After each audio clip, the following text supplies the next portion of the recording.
Welcome back to the channel. In today's video we are going over the results of my themed Letterboxd 4 series for the month of October, which was horror films.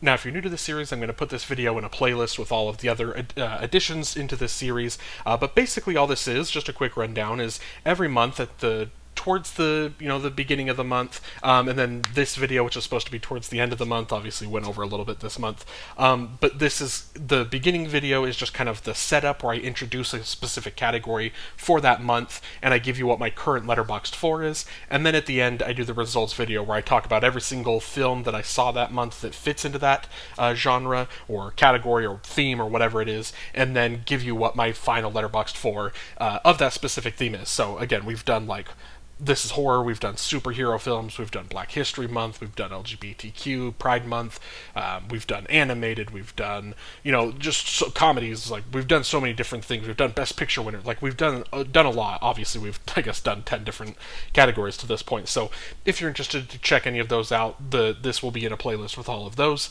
But jumping into this video, again, just kind of a little bit more of the setup for what this is. Again, we're just going to go over every single thing I saw this month, and, it's more so than other categories. Horror films typically are a little bit shorter. Oftentimes they kind of sit around that 90-minute mark. Sometimes they push around 2 hours, but it's very rare for a horror movie to push, into that 3 hour, 2.5+ hour range, and so I saw a lot of films this month.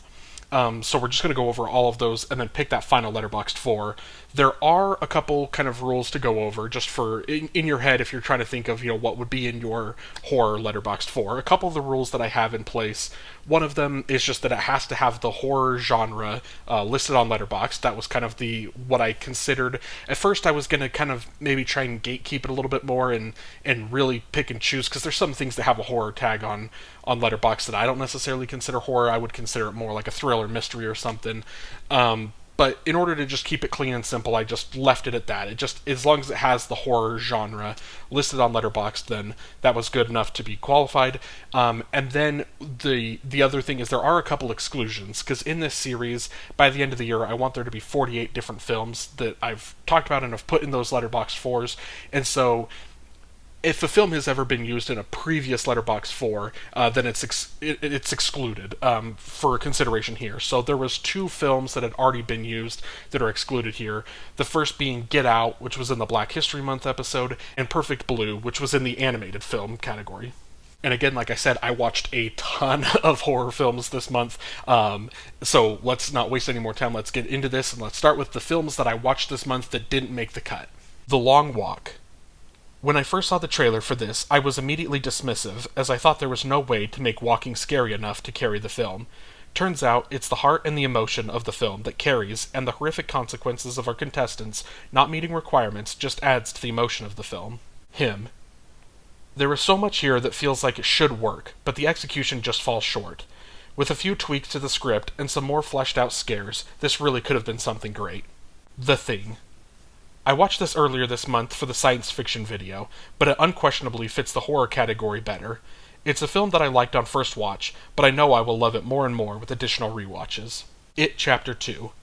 While I love this film more than the majority of people do, I can also admit that 3 hours is way too long to kill a clown. The film does fall short to the original, due to the adventure not being as fun as when the protagonists are kids, but it is still a scary fun time with multiple set pieces that are great. The Strangers, Chapter 1.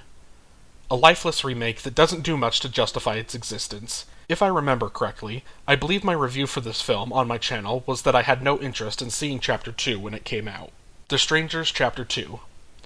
I wish I had listened to myself. To this film's credit, it finally does try to do something to separate itself from its predecessors, but I'm not sure if it's going in a direction that many people care for. The Black Phone.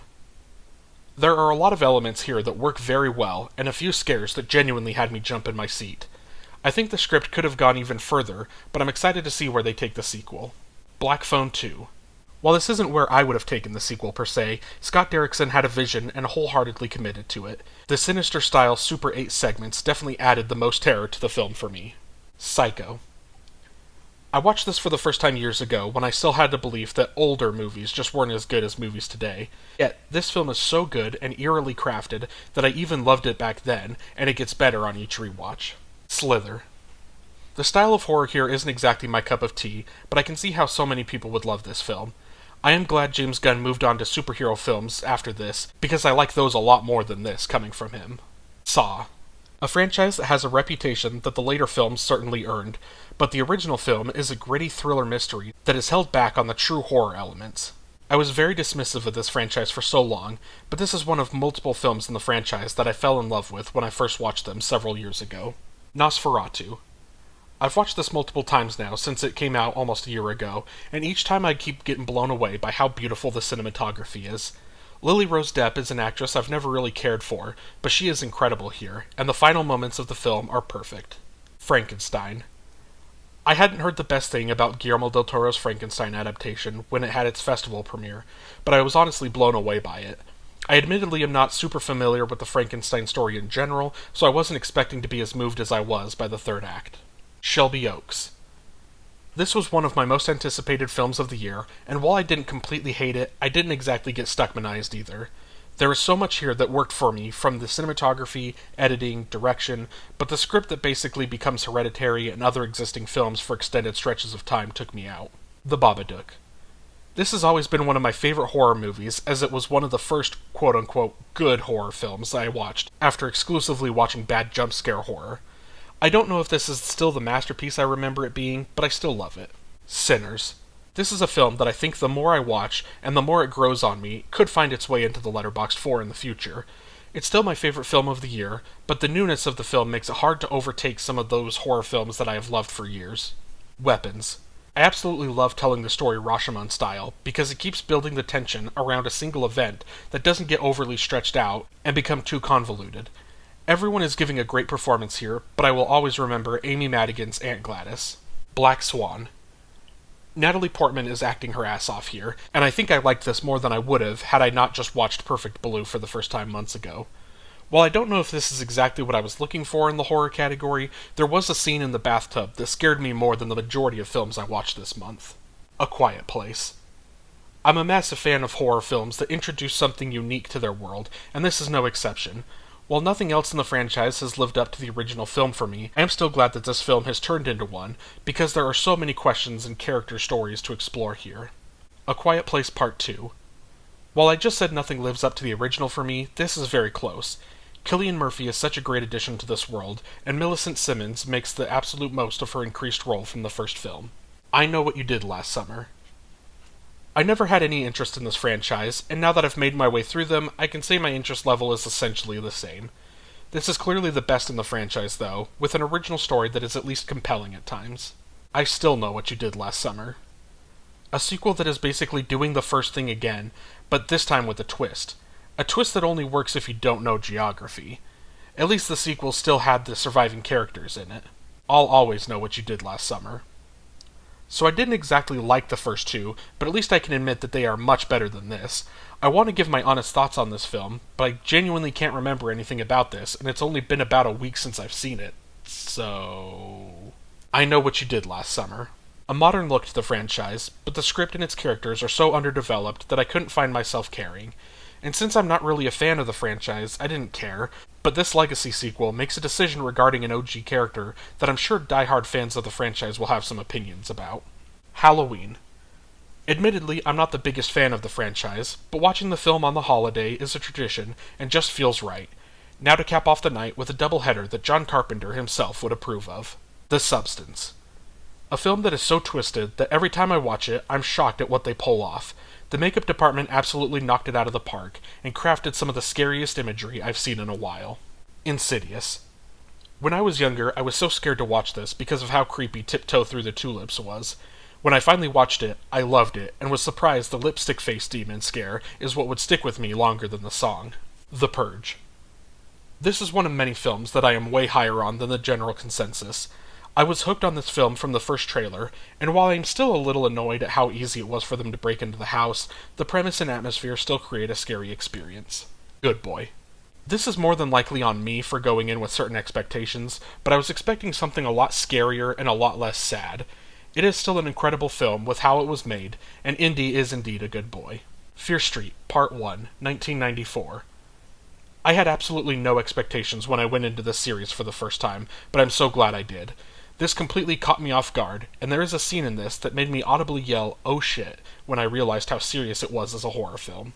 Fear Street, Part 2, 1978. I believe this is widely considered by many to be the best in the franchise, as it honors the classic campsite slashers. I still prefer 1994, but 1978 is still a bloody good time. Fear Street, Part 3, 1666.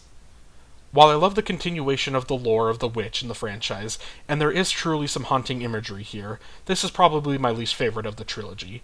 I still love it though, and it feels like they have crafted a formula here that just works, and I can't wait to see how future installments in the franchise go. Fear Street, Prom Queen. Oh no. What have they done? This feels like a completely different franchise, which is majorly due to Lee Janiak not being in the director's chair after directing the first 3. This is the cheesy, low-effort slasher I was afraid the original 3 would be before I watched them. Barbarian. Seeing this in the theaters, while not having even the slightest idea what it was about, was one of my favorite theater experiences. Any horror film that can leave you as speechless as this does, did its job. Us. It's very likely that I'm partially blinded by my love for Jordan Peele, but this is still one of my favorite movies. The entire set piece, built around the original home invasion scene, is so masterfully crafted, and it has me locked all the way through the remainder of the film. Talk to me. Another theatrical experience where I had no clue what was happening going into it. I love how demented it gets, and it has one of my all-time favorite endings for a horror film. The Cabin in the Woods. This was actually very close to making it to the final 4. I have a blast every time I watch it, and it has one of the best third-act set pieces for any film I've ever seen. Paranormal Activity. Based on what I knew about the film going in, I didn't know if this would work for me, and sure enough, it didn't. I do appreciate the film taking that risk and creating something unique at the time, which clearly worked for a lot of people. The Ring. The opening of the film is so good, I just wish the rest of the film pushed the boundaries more. There were some scenes or moments that I thought were in this film, so maybe I'll have to watch the original Japanese film and or the sequels to this film. Bones and All. The rare romance horror that I definitely think of more as a romance, but obviously has endless amounts of gore and tense scenes. Taylor Russell and Timothée Chalamet are excellent, and I like this a lot more on this watch than my first watch. A Nightmare on Elm Street. Of all the classic horror franchises, this might be my last blind spot. While this specific film didn't work for me, I love the premise and hope that there is another entry in the franchise that does speak to me more. The Woman in the Yard. I think the idea the film was going for could have worked, even if the theme has been explored multiple times. It ultimately just didn't execute on it, which left this as a horror movie with next to no scares. The Omen. I saw the first Omen when it came out years ago, but didn't really enjoy it since I knew nothing of the franchise. Watching this has me eager to not only rewatch the first Omen, but as many other films in the franchise that I can find. The Night of the Hunter. Wasn't expecting to have a scene of this spoiled by the Springsteen movie, but oh well. This film does an amazing job at crafting tension through the cinematography and design, that even though it's a little absurd that the character would do it, there's a jump scare in here that got me more than just about any other jump scare I saw this month. Rosemary's Baby. Mia Farrow is incredible in this film, and she makes you feel everything her character is feeling. It wasn't exactly the scariest film I've ever seen, but there is something about the sudden and casual nature of the reveal at the end that really creeped me out. Together. Don't get me wrong, there are a couple scenes and a couple shots that get their money's worth, but I was honestly expecting this to be a lot more disgusting and horrific. Alison Brie and Dave Franco both shine though, and I do hope they continue doing projects together. Train to Busan. I honestly can't believe it's taken me this long to finally watch this film. Any sort of disaster film only works well if you care about the characters, and damn does this film make you care about every single character. The Blair Witch Project. Having never seen this before, I was surprised by how much this didn't work for me. Apparently found footage doesn't add that much tension to the scares for me, but I do still admire the experimental nature of the film. Skinamarink. Speaking of experimental, this is a film that you either love it or hate it, yet somehow I find myself in the middle with it. There's a lot that doesn't work for me, and then there will randomly be a 5-minute section that just absolutely gets under my skin. And this is the point in the video where we take a look at my original Letterboxd 4 and we remove, we talk about the things that got removed for if something came in and took its place. But for the second month in a row, nothing left my original Letterboxd 4, so if you've seen the preview video, you already know what's coming, but let's get into it. Hereditary. Following the death of the Lee family matriarch, Annie and her children uncover disturbing secrets about their heritage. Their daily lives are not only impacted, but they also become entangled in a chilling fate from which they cannot escape, driving them to the brink of madness. Hereditary was released in 2018 and was directed by Ari Aster. The film stars Toni Collette, Alex Wolff, and Millie Shapiro. Now, obviously, if you're subscribed to the channel or have seen anything on my channel, you know that I just did a whole video that came out a couple weeks ago about Hereditary.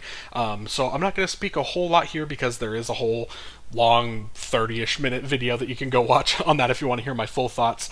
I will just say that Hereditary is a film that, going into it, I did not think I was going to like it because I don't necessarily like, at least at that time, maybe I've changed a little bit, but at that time I really just didn't like cultish kind of horror films. That wasn't necessarily what I preferred in a horror film. I kind of preferred more like realism or something that's a little bit more real to like maybe that specific world, like A Quiet Place. That's not very realistic, but it's like realistic to like that world, if that makes sense. Hereditary feels like it's set in our world, but it's this supernatural cult, something's going on, and it's this kind of this thing that I'm like, oh, that doesn't necessarily scare me as much because,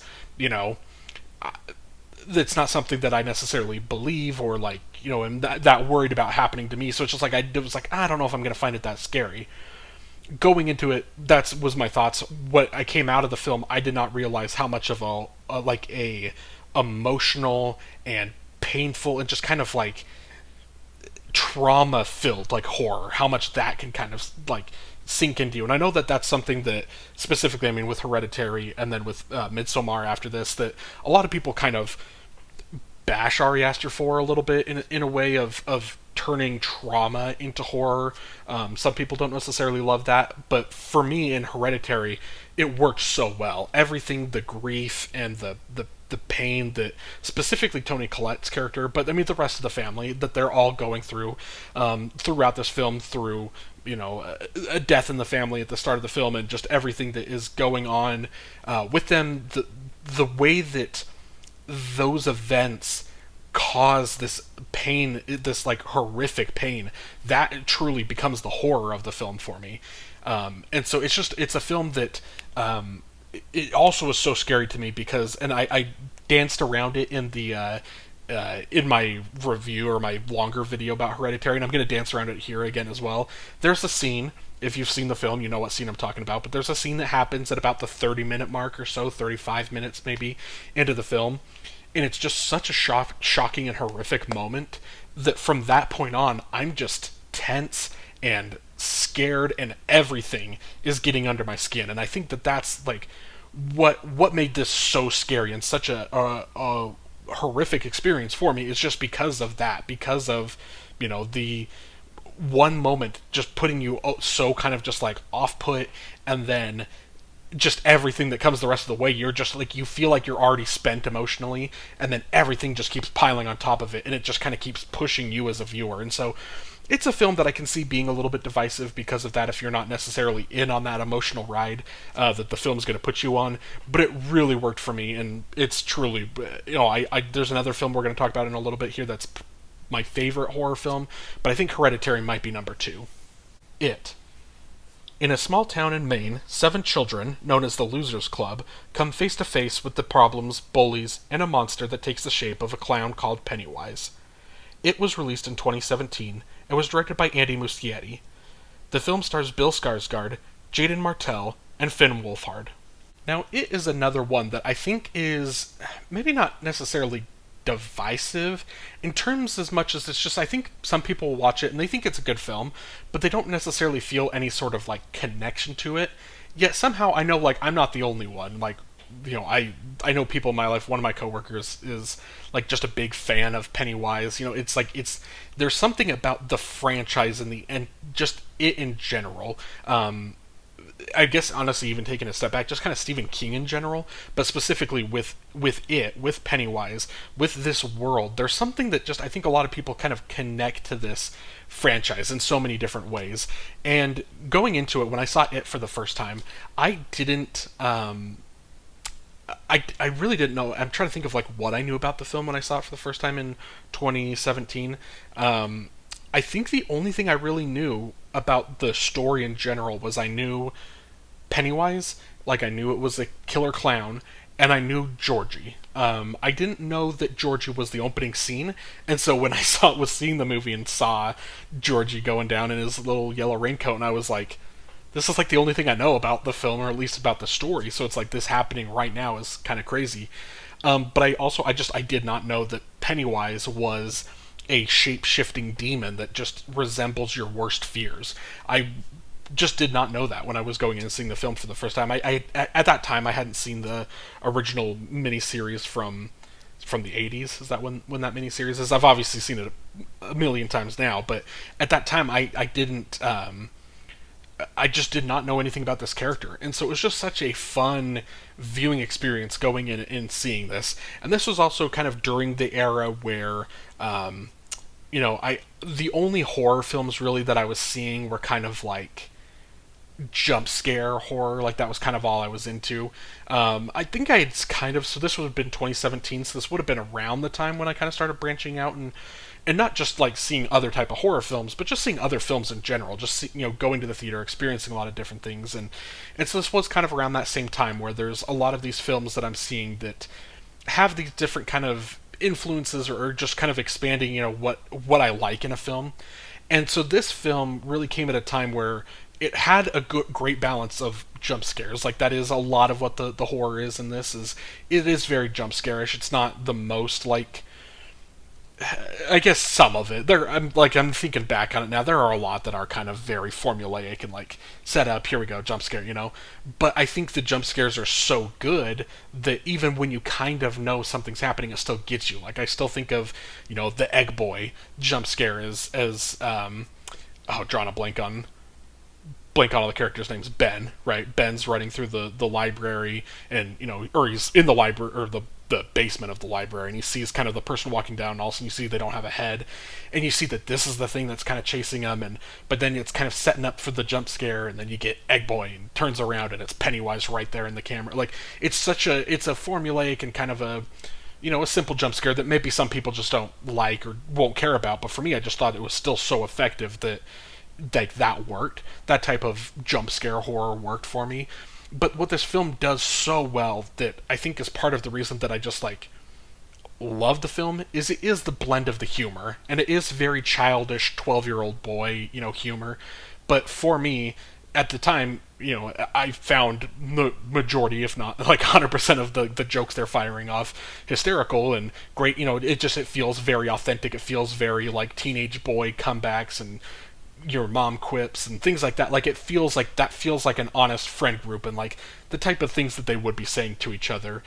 And so you kind of put that in, you put that with the horror. It makes you care for this group. It makes you care for these boys. It's a very well thought out and very well like crafted world from Stephen King. I haven't seen like every Stephen King adaptation. I've seen a decent amount, but there's some where it's, and maybe this is more so not necessarily on Stephen King as much as maybe it is on like the directors or the filmmakers of those other films, but there's some of those Stephen King adaptations where the world doesn't feel fleshed out. It doesn't feel like there's much beyond kind of like this moment of like these characters and whatever things happening to them. But there's something about the way that that Derry is put together here in this film that just, it feels like a town. It feels like a town, but at the same time doesn't, if that makes sense. Like there's things that are happening that are just eerie and feel off, and it creates this universe that I think is just fun to be in this world. And then all of a sudden you've got just phenomenal performances from everyone, but Bill Skarsgård specifically is just all over the place. I mean, he's, if you haven't been able to tell, he's clearly the MVP of this video. He's in so many of these horror films that I love, between this and Nosferatu and Barbarian. Like he makes his presence known, and he's a big integral part of all of those horror films. And he's, his best performance of the three, as much as I love him, is Keith in Barbarian. Like that doesn't compare to honestly doesn't really compare to Nosferatu, which doesn't compare to Pennywise. Like it's such an impressive. Just an impressive like what he's able to do in this genre, especially in so much makeup. I love, even to this day, I mean, the film is what, at this point, 8 years old, and to this day I'll still just see videos on Facebook or Twitter, or I'll just scroll down TikTok or whatever, and it's just like there's a video of behind the scenes stuff of of Bill Skarsgård in full on Pennywise makeup, just playing around with the kids and stuff like that. Like the way he's able to be this normal cool person, and then the camera turns on and he's terrifying. And like you hear some of the interviews with the kids, and they're talking about how scared they were of him while filming, because it is just such a, not only just a creepy makeup design and appearance that he has, but just a creepy performance. He really is incredible in this. There's so much about it that just works for me, and to me it's such a quotable and such a rewatchable film. And I think that's part of why love it so much. There was, as I was going through this month, I kind of had it in the back of my head that this was always number 4 on my Letterboxd 4, and so I kept thinking every single movie I was watching, I was like, do I prefer this or do I prefer it? And every single time I kind of just kept falling back to it, and I think part of it is because of that rewatchability, the fact that I've seen this 50 plus times probably over the last 8 years. Like it's a film that I've rewatched over and over and over. It's almost in a weird way like a comfort movie. Like it's just an easy movie to kind of put on and have fun with the jokes and have fun with the scares, and it's just, to me, it's a fun experience. Which sometimes horror, like, I wouldn't say Hereditary is fun, I wouldn't say the next film that we're going to talk about is fun, and so it's this unique balance that it has, where it's a lot of different things going on, but at the end of the day, it's still a fun horror movie, which, I clearly weight a lot on my judgment scale. Sinister. True crime writer Ellison Oswald is in a slump. He hasn't had a bestseller in more than 10 years and is becoming increasingly desperate for a hit. So when he discovers the existence of a snuff film showing the deaths of a family, he vows to solve the mystery. He moves his own family into the victim's home and gets to work. However, when the old film footage and other clues hint at a presence of a supernatural force, Ellison learns that living in the house may be fatal. Sinister was released in 2012 and was directed by Scott Derrickson. The film stars Ethan Hawke, Juliet Rylance, and James Ransone. Now, this is another film that I already have a full, lengthy review of just this film on the channel, so I'll put that link in the description as well as the link to the Hereditary video that I just posted if you want to go and watch those. So again, I'm not going to talk too much about Sinister. What I will say, part of the reason I love it so much, and a big focal point of that video where I talked about Sinister at great lengths, one of the big focal points of that was just talking about how much I love the film because it was my first horror film, if that makes sense. The very first horror film I guess I ever saw a clip of was I was at a friend's house. I was way too young. I don't remember what it was or how old I was, but we went in and it was the Texas Chainsaw Massacre remake or like reboot film, and it's the scene where they pick up like they pick up that hitchhiker and then he puts the gun in his mouth and kills himself. That was like that scene. I remember seeing that, and I remember leaving my friend's house because at that, I can't imagine, I was 12 maybe. I was too young. Like that was like way too early for horror for me. I wasn't really into horror that young, and I remember that was kind of the first horror film that I ever saw, and I was just so, and I guess it wasn't even the whole film, but just like the first scene of a horror film that I saw, and I was so scared and so off-put by it that I almost, like, at that point swore off horror. And so years later, when Sinister comes out, my friend had an extra ticket and he just took me to the movie. I didn't know really what it was. Like, he's just like, oh, you're coming to a movie with me tonight. And then, I knew what it was going in, but I still kind of was like, I wasn't going to not show up, so I still showed up, had a whole group of friends, and so this was like the first horror film in full that I watched, and it scared me. Like, it really got to me. There was so much about it, and it wasn't, again, this is another one that's very jump scare horror, but then there's still so much of it that when it's not doing jump scares, it's still creepy, and with the Super 8 kind of the film, like, there's so much about it, just the sound design. Like, I can still, if I'm just sitting still, I can either hear like the score just kind of playing in my head, or I can hear the sound of like the Super 8 playing and rattling. I can hear kind of like the burning of the film, or like the film kind of lapping over, and the sound of the film is just so well crafted that everything about this film, for like a first full-on horror experience for someone, like their first complete horror film that they saw, was just so truly terrifying to me. And it was one of those that I was so scared of it that I genuinely thought that this was like a horror masterpiece that everyone loved. Like everyone was such a massive fan of Sinister, and the film definitely has its fans, but there's a lot of people like it has like a 3.2 or something on Letterboxd. Like it's one of my good buddies has it like a 2-star film or something. Like he didn't like it, you know. So I get that there is like some people that don't necessarily love this film, but there were so many factors going into it: the atmosphere, the sound, the narrative, like my own life narrative of seeing this film, it being like the first horror film, the fact that it stuck with me so much on that viewing and has stuck with me and still creeps me out to this day. It has to be in here. It's I talked about Hereditary being my number 2. Sinister is probably like forever gonna always be my number 1 horror film. I truly just love it so much. The Sixth Sense. Following an unexpected tragedy, child psychologist Malcolm Crowe meets a 9-year-old boy named Cole Sear, who is hiding a dark secret.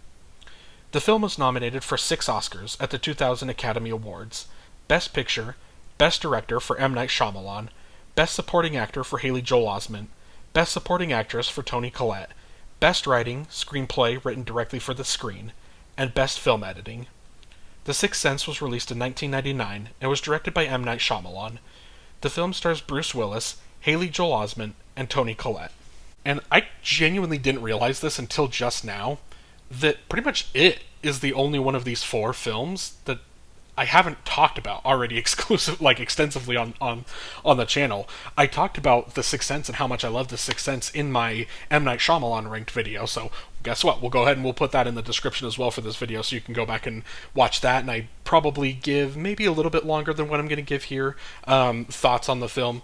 But The Sixth Sense this is the one for me that when I initially had the idea, so I've got one of my best friends that we talk a lot about movies, and we talk about this channel specifically, and so he kind of always kind of knows what themes and things I'm doing before I do them, and so I was kind of spitballing things off of him, and we were talking about this months ago. We were talking about when it comes to horror, what kind of things am I looking to watch, or what am I kind of putting in there, and I told him that initially my idea was that I wanted to do like horror. Like I wanted this to just be like watching the scariest movies I could find, like not any of these. As you look through all of those films I watched, there are so many of them that like I would classify as something else before horror. And this was another one of those films that like, and this was kind of this film specifically, The Sixth Sense, was almost like the tipping point of that discussion. Because at first I didn't want to include The Sixth Sense because I think of it more as a mystery thriller, and then I would put horror kind of maybe as like the third category for The Sixth Sense. And so I was very close to not including it. And I was talking to my buddy, and then my buddy points out that there's a couple scenes in here that he thinks are some of the scariest like scenes in a film he's seen. And so he's like to him, this is horror. Like this, he's like, this obviously is horror. And so I was like looking at it, and I was like, like I was kind of this internal debate on whether I was going to count The Sixth Senses, because obviously it is horror, but I was wanting just primary, just pure horror.